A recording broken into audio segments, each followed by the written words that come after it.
Le Grand Matin Sud Radio, 7h-9h, Maxime Liédo. Et comme tous les jours à 7h25, on retrouve Éric Revel. Bonjour. Monsieur Liédo, bonjour à tous. Oh là là, quelle classe. C'est pas mal. Salut Maxime. Tout de suite, ça en impose. Ça, c'est moins bien. Vous voyez, ça, faut arrêter. La question de l'immigration, Éric, divise, on le sait, en France, largement la classe politique et même une partie des Français. Mais il y a une étude publiée cette nuit, l'étude du think tank de gauche Terra Nova et du Crédoc qui éclaire quand même ce sujet épineux.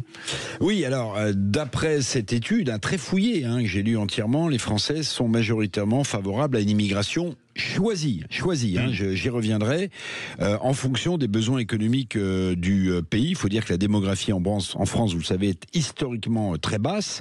L'Hexagone aurait besoin de 310 000 immigrés par an d'ici à 2040 pour faire face aux besoins de main-d'œuvre dans les métiers en tension et aussi pour assurer le financement de son modèle social. Parce que plus il y a d'emplois créés, évidemment, plus il y a des cotisations qui rentrent et plus notre modèle social, sauf si on veut le réformer, a besoin de financement. Oui, et puis ce qui est intéressant quand on se plonge dans cette étude, c'est qu'on aperçoit qu'il y a des métiers en tension et c'est clairement, on va dire, ces postes-là que l'immigration, mine de rien choisie, doit absolument venir combler. Alors oui, immigration choisie, il y a deux types de métiers en tension. Il y a les métiers que j'appellerais nécessitant une qualification, des techniciens, des agents de maîtrise, des comptables, des médecins, bien sûr. On sait que l'hôpital public aurait du mal à tourner sans médecins venus d'hors de France. Il y a aussi des techniciens. Enfin, tous ces métiers qui sont en tension aujourd'hui, mais qui demandent une qualification. Puis il y a aussi un besoin dans des métiers qui demandent peu de qualification, dans le BTP, les personnels d'entretien,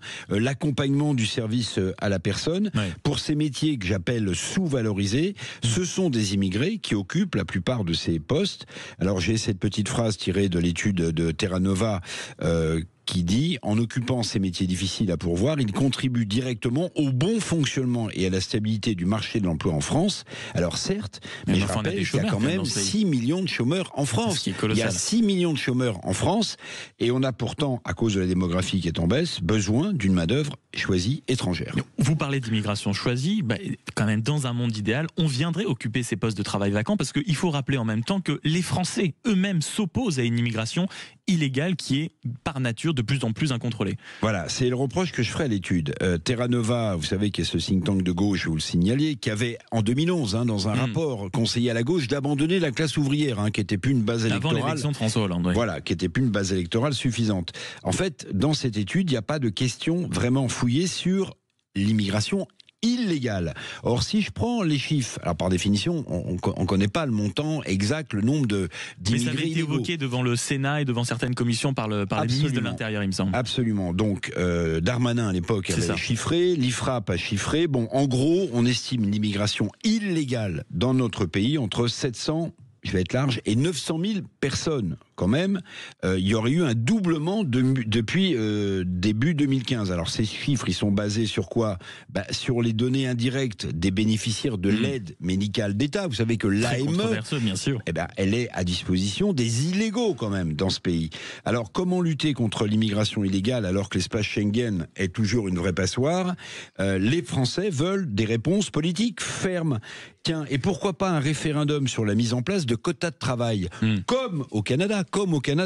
Tiens, j'ai une idée pour l'intervention télévisuelle d'Emmanuel Macron ce soir.